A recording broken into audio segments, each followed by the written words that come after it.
እግዚአብሔር ሆይ ከታች አንስተኸኛልና ጠላቶቼም በላይ እንዳይደሰቱ አድርገሃልና ከፍ ከፍ አድርጋለሁ።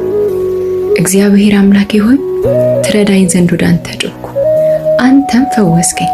እግዚአብሔር ሆይ ነፍሴን ከሲኦል አወጣሃት፣ ወደ ጉድጓድ ከመውረድም መልሰህ ሕያው አደረገኝ። እናንተ ቅዱሳኑ ለእግዚአብሔር ዘምሩ፣ ቅዱስ ስሙንም አወድሱ። ቁጣው ለአጭር ጊዜ ነው፣ ቸርነቱ ግን እስከ ዕድሜ ልክ ነውና። ሌሊቱን በለቅሶ ቢታደርም በማለዳ ደስታ ይመጣል። እኔም በተረጋጋው ጊዜ ከቶ አልናወጥም አልኩ። እግዚአብሔር ሆይ በአንተ ሞገስ ተራሮቼ ጸኑ።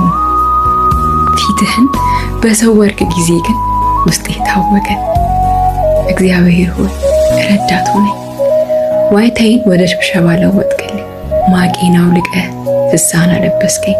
እንግዲህ ነፍሴ ታመስግን፣ ዝምም አትበል። እግዚአብሔር አምላኬ ሆይ ለዘላለም አመሰግንሃለሁ።